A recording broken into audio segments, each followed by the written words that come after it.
हाँ, कैसे हैं आप लोग? आशा करता हूं कि आप लोग बहुत बढ़िया होंगे मेरे प्यारे स्टूडेंट। और आपको बता करके खुशी होगी कि बिहार बोर्ड गोधौली चैप्टर से चैप्टर 5 जो है सो चैप्टर 5 नहीं होगा बाबू, चैप्टर 5 जो है सो आज हो रहा है। और उसके पहले क्वेश्चन है, बहुत खूबसूरत चैप्टर भी है। इस चैप्टर में नागरी लिपि के बारे में बताया गया है, जिनके लेखक जो हैं गुणाकार मूले हैं। नागरी लिपि के बारे में बताया गया है, इनके लेखक का नाम गुणाकार मूले हैं। और इनका जन्म 1935 ईस्वी के महाराष्ट्र में अमरावती जिले में के गांव में हुआ था। 1935 ईस्वी महाराष्ट्र के अमरावती जिले के गांव में हुआ था। देवनागरी के बारे में और विस्तार से ये भाई साहब बताते हैं, बाकी मतलब कवि साहब, कि उत्तर भारत में माहिर खोज 840 ईस्वी और 881 ईस्वी के ग्वालियर प्रसिद्ध पात्र नगरी लिपि संस्कृत भाषा में लिखा मिला। 100 बात का एक बात मैं बताऊं, ये जो नागरी जो है देवनागरी, जो बहुत सारे मगधी, हिंदी, संस्कृत, गुजराती, मराठी सब में देवनागरी का प्रयोग होता है। ये जो चीज़ है ये सब किसी न किसी मतलब वो पहले का कोई न कोई किताब से ही बाहर आया है, क्योंकि यहाँ स्पष्ट रूप से लिखा गया है कि उत्तर भारत में माहिर भोज 840 881 की ग्वालियर प्रसिद्ध पत्र नगरी लिपि संस्कृत भाषा में लिखा मिला है। धारा नगरी की परमार शासक भोज का बेतमा दान 1000 ईस्वी में संस्कृत भाषा में लिखा मिला है। 12वीं सदी में संपूर्ण उत्तर भारत में देवनागरी लिपि का प्रयोग होता था। इस प्रकार कहा जा सकता है कि संपूर्ण भारत की एक सबसे प्राचीन लिपि नगरी देवनागरी है। संपूर्ण भारत की एक प्राचीन लिपि नगरी कौन सी है? देवनागरी है। अब हम लोग थोड़ा सा इसमें और क्वेश्चन के माध्यम से हम लोग समझते हैं। थोड़ा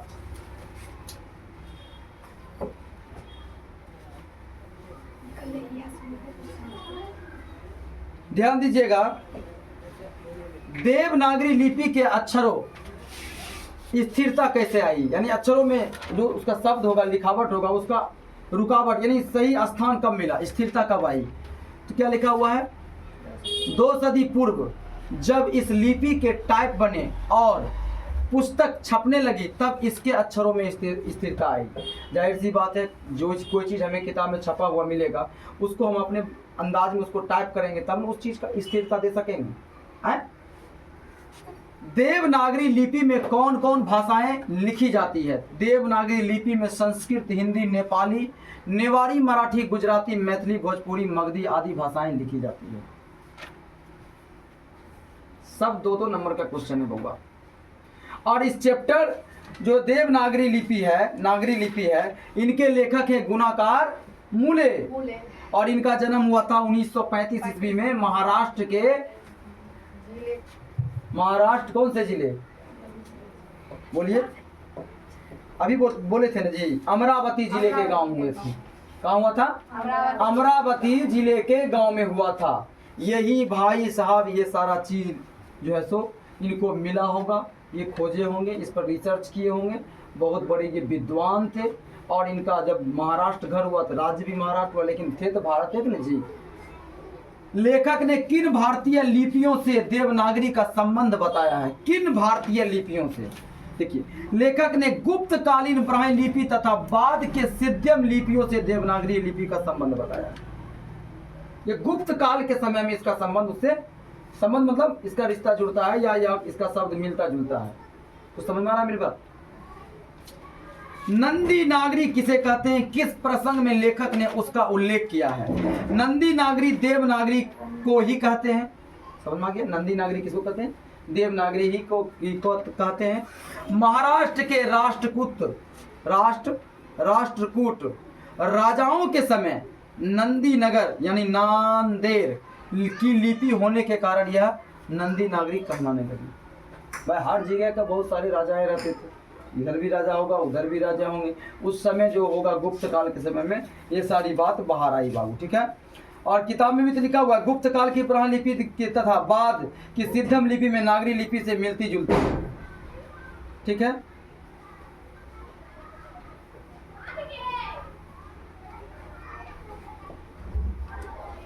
कहता है कुछ विद्वान हैं गणित के, उनके भाषा भी जो है दक्षिण भारत के राष्ट्रकूट वंश के राजा दंती दुर्ग का दान पत्र 754 ईस्वी में तथा अमोघ वर्ष के शासनकाल में गणितज्ञ महावीर आचार्य का गणित सार संग्रह 850 इसी लिपि में लिखा गया था, देवनागरी लिपि में ही लिखा गया था। ठीक है, तो कहने का मतलब है कि हम लोग इस तरह का बात हम लोग ये जानेंगे मुख्य पॉइंट को कि भाई इसके लेखक के नाम के क्या है, इसके लेखक का जन्म कब हुआ, कहाँ हुआ, ये सब चीज़ हमको याद रहना चाहिए। और ये सब सवाल कुछ हैं जो इनको याद करना बहुत ज़रूरी है। चलते फिरते आपसे कोई पूछ लेगा बताओ बाबू देवनागरी जो है सो किस काल का है, तो ये आप लोग आसानी से बोल दीजिएगा गुप्त काल का है। देवनागरी के बारे में विस्तृत रूप से जानकारी किस किताब में मिलती है, तो गोधोली किताब में मिलती है। चैप्टर का 5 नाम है नागरी और उनके लेखक क्या नाम है, गुणाकार माले, गुणाकार माले नाम है बाबू, याद रखिएगा। और यही सब बात पर ध्यान दीजिएगा। अगला क्वेश्चन पर ध्यान दीजिए। तो आप लोग को अच्छी जानकारी दे देता हूँ। कल रविवार है, कल आपका टेस्ट है। कल आपको 4.3 का जो उदाहरण नंबर है पूर्ण नंबर की विधि से 7, 6, 7, 8, 9 ये और कुछ चैप्टर से 5 सवाल आपको दिया जाएगा हर हाल में, और आप उसको बड़ा ईमानदारी पूर्वक बनाइएगा, और नहीं तो ये देखिए कितना बड़ा फट्टा है, इस फट्टा से आपको हिसाब किताब दिया जाएगा। ठीक है, तो आप थोड़ा सा क्वेश्चन की ओर चलते हैं। गुणाकार मूले इनके लेखक का नाम है। चैप्टर 5 नागरी लिपि। सवाल है नागरी लिपि के आरंभिक लेख कहाँ प्राप्त हुए, उनके विवरण दें। तो देखिए नागरी लिपि के आरंभिक मतलब शुरुआती लेख दक्षिण भारत के राष्ट्रकूट वंश के राजा दंती दुर्ग का सामांगन दान पत्र 754 ईस्वी में मिला था। जो दान पत्र होता है ना, दान पत्र, तो 754 ईस्वी का, तो 754 ईस्वी में जो अक्षर लिखा जाता है उसको देखा गया और इसको देखा गया। अभी जो आप यहाँ लिखा जा रहा है इस पर जो बड़का बड़का लाइन आप खींचते हैं, ऐसे खींचते हैं ना जी, ये नागरी लिपि। आप परीक्षा में तो लिखते हैं ना, आपका क्या है देवनागरी लिपि होता है, देवनागरी लिखते हैं ना आप एग्जाम में, देवनागरी लिखते हैं ना ऑप्शन में जो पूछता है। तो ये सब क्या है इसके ऊपर। अब देखिए इसको भी आगे सवाल बताएंगे। नागरी लिपि के आरंभिक लेख दक्षिण भारत में राष्ट्रकूट वंश के राजा दंती दुर्ग सामांगन दान पत्र में मिला था। इनके दंती दुर्ग सामांगन दान पत्र था 754 ईस्वी में निकाला गया। तो लोगों ने इसकी जांच पड़ताल की। तो फिर कहता है ब्रह्महारी लिपि और सिद्धम लिपि की तुलना में नगरी लिपि की मुख्य पहचान क्या है। तो देखिए क्या लिखा हुआ है, ब्रह्महारी लिपि और सिद्धम लिपि की तुलना में नागरी लिपि की मुख्य पहचान है कि ब्राह्मी लिपि और सिद्धम लिपि के अक्षरों के सिरों पर छोटी आड़ी लकीरें या ठोस तिकोन होते हैं। यानी पहले जो देवनागरी अभी हम लोग कैसे लिख रहे हैं, वो उन लोगों का जो लिपि था, उन लोग जो लिखते थे तो उनके ई लाइन में ये लाइन नहीं रहता था, वो आड़ी की तरह लाइन रहता था। ठीक है, और उसके बाद त्रिकोण बना हुआ रहता था इस टाइप का। देखिए इस टाइप का कुछ त्रिकोण टाइप का बना हुआ रहता था। ठीक है, तो कहने का अर्थ क्या हुआ कि अब इसकी आगे जानकारी देखेंगे।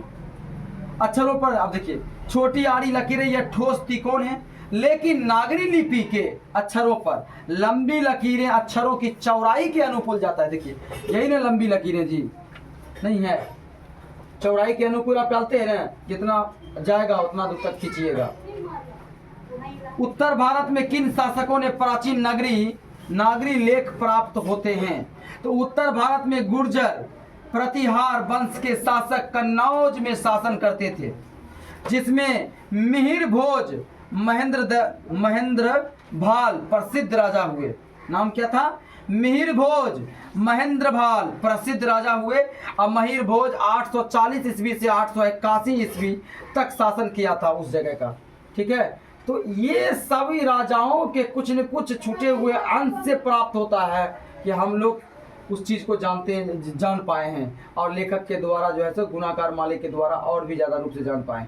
वो बेचारे अपने ज़माने में अच्छा से पढ़े लिख करके जांच पड़ताल कर आज दिए हैं, तब आज हम ये कर सकते हैं कि चौड़ाई के हिसाब से आप लकीर खींचते हैं तो नागरी लिपि होता है, और आरा तिरछी करते हैं तो वो दूसरी लिपि होता है। ठीक है, तो कहने का अर्थ ये हुआ कि आप जो है सो इस चीज़ को ब्राह्मी लिपि, तो आड़ी तिरछा चलता है उसको ब्राह्मी लिपि।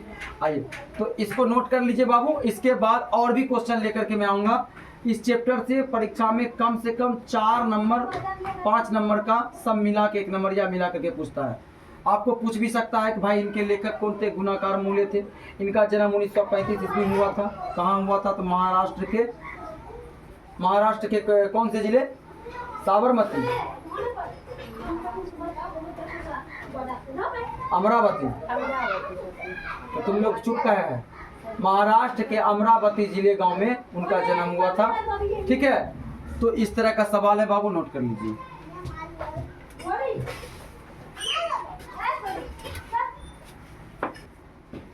हाँ, तो देखिएगा इसी chapter 5 Godhuli chapter 5 Bihar board के विद्यार्थियों के लिए जो चैप्टर का नाम है वो नाम है नागरी लिपि। तो उसमें जो MBBI क्वेश्चन है कि नागरी को देवनागरी क्यों कहते हैं, लेखक इस संबंध में क्या बताता है, तो इसको आप लिख लीजिए। ठीक है, हाँ, तो ध्यान दीजिएगा, थोड़ा सा टेक्निकल प्रॉब्लम हो गया था, तो इस क्वेश्चन के ऊपर ध्यान देते हैं कि नागरी को देवनागरी क्यों कहते हैं, लेखक इस संबंध में क्या बताते हैं। भाई लेखक इस संबंध में एक ही लाइन में बोल रहे हैं, इसका कोई ठोस प्रमाण नहीं है। राजा महाराजाओं से जोड़ करके देखा जा रहा है। चंद्रगुप्त द्वितीय राजा, जिनका एक नाम देव भी था, कुछ लोग उनके नाम से भी जोड़ते हैं, तो इसको हम लोग पढ़ते हैं। नागरी लिपि को देवनागरी कहलाने के पक्ष में 100 प्रमाण सबूत तो नहीं है, परंतु नागरी शब्द नगर से ही संबंध रखता है। पटना जो कभी नगर कहा जाता था, वहां के राजा चंद्रगुप्त द्वितीय विक्रमादित्य का व्यक्तिगत नाम देव था। देख रहे हो क्या बोला लेखक, सबूत तो नहीं है, परंतु नगर शब्द, पटना को पहले नगर कहा जाता था और उनके जो राजा थे उस समय के चंद्रगुप्त द्वितीय, जिसको विक्रमादित्य, उसका व्यक्तिगत नाम क्या था? देव था। पटना नगर देवनगर भी कहलाता होगा है नहीं होगा, कौन बोल रहा है? लेखक। उसी के आधार पर उत्तर भारत की लिपि को देवनागरी लिपि लोगों ने नाम रख दिया होगा। प्रमाण है। लेखक ने इस संबंध में एक और बात बताई है कि भारत के सभी शहर नगर कहलाते थे, लेकिन काशी देवनागरी कहलाती थी। अतः उसी के आधार पर उत्तर भारत की लिपि को देवनागरी कहलाने लगी होगी। उस समझ में आ रहा है मेरी बात? लेखक डायरेक्ट बोल रहे हैं कि इसका कोई प्रमाण नहीं। और ये बड़े बड़े गुणाकार मूल्य लेखक महाराष्ट्र के बड़े ज्ञानी मानी लोग, ये अपने किताब में इस तरह का बात लिखते हैं कि इसका कोई सबूत नहीं है, लेकिन राजा महाराजाओं के नाम से जोड़ के समझ लीजिए। ये सवाल बहुत ज़्यादा इंपॉर्टेंट है। ठीक है, और ये आपको 3 नंबर में पूछा जाएगा बाबू, 4 नंबर जो भी हो, इसको आप नोट कर लीजिए।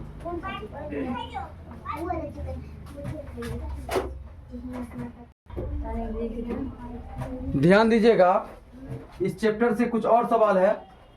गोधोली चैप्टर 5 नागरी लिपि नाम है, गुणाकार माले इनके लेखक का नाम है, जिनका जन्म 1935 ईस्वी में हुआ था। गुर्जर प्रतिहार कौन थे? गुर्जर प्रतिहार विदेशी थे। ये भारत आकर बस गए। 8वीं सदी के पूर्वार्ध में अवंती प्रदेश में इन्होंने शासन कायम किया। बाद में कन्नौज पर भी इनका अधिकार हो गया। गुर्जर प्रतिहार राजाओं में माहिर भोज और महेंद्रपाल आदि महान राजाओं में गिने जाते थे। अब ये भी पता चल गया होगा कि गुर्जर जो भारत में भी हैं, तो वो सब यहाँ के नहीं थे, वो सब क्या कौन थे? विदेशी थे। समझ रहा है? और यहाँ आकर के शासन किए थे 8वीं सदी यानी 800 ईस्वी के आसपास में। फिर अगला क्वेश्चन है, नागरी लिपि कब एक सार्वदेशिक लिपि थी? तो 8वीं सदी से लेकर 11वीं सदी के बीच नागरी लिपि एक सार्वदेशिक लिपि थी। ठीक है, इनका इस्तेमाल बहुत रूप से हुआ करता था। अब इसके आगे का क्वेश्चन है, ध्यान दीजिएगा। देखिएगा, भाषा की बात में कुछ क्वेश्चन है बाबू, ध्यान दीजिएगा। ऐसे ऐसे सवाल आपको 1 नंबर में टकराएंगे, इस पर पूरा ध्यान दीजिएगा। निम्नलिखित शब्दों से संज्ञा बनाए, नाउन बनाए। ठीक है, स्थिर को स्थिरता हो जाएगा, अतिरिक्त का अतिरिक्त हो जाएगा, अस्मरणीय का स्मरण होगा, दक्षिणी का दक्षिण होगा, आसान का आसानी होगा, पराक्रम का पराक्रमी होगा और युगीन का युग होगा। ये जो आप जैसे देख रहे हैं, इस सबको आपको याद कर लेना है। इसी में से कोई एक टिक मारने वाला आएगा, 2 आ सकता है, 3 आ सकता है। प्रत्येक चैप्टर में भाषा की बात में ग्रामेटिकल हिंदी व्याकरण से संबंधित कुछ सवाल रहते हैं। देखिए, निम्नलिखित शब्दों के पर्यायवाची लिखें। मत मतलब नहीं, सार्वदेशिक, सर्वदेशीय, अनुकरण, नकल, अनुगमन, अनुपालन या देखा देखी। समझा ना मेरी बात। अब देखिए व्यवहार, आचरण, रीति रिवाज, और शासक का राजा, शासनाध्यक्ष या प्रशासक। ठीक है, ये सब सवाल आपको एग्जाम में बिल्कुल एक नंबर में टकराने वाले हैं। ये आपके गोधोली चैप्टर 5 से है और सब एनसीईआरटी क्वेश्चन है, इसमें कोई बदलाव नहीं किया गया है। आप इसको बिल्कुल याद कर लीजिए, आपको एग्जाम में ये बाबू काम आएंगे।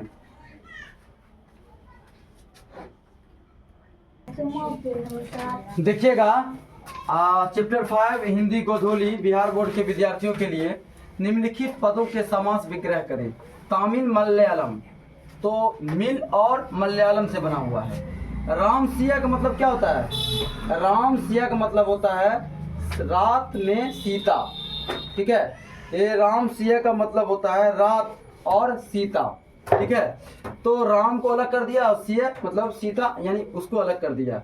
विद्या अनुराग का मतलब होता है विद्या से प्रेम, विद्या से प्रेम। तो विद्या में अनुराग, भाई जब तक विद्या से प्रेम नहीं होगा तो अनुराग कैसे होगा। और लिपि का अर्थ होता है ध्वनि। लिपि का मतलब क्या होता है? ध्वनि, ध्वनि, स्वर, आवाज, बोलने लिखने जाने। ठीक है, तो इस तरह का देखिए हस्तलिपि, हाथ के द्वारा हाथों से लिखा हुआ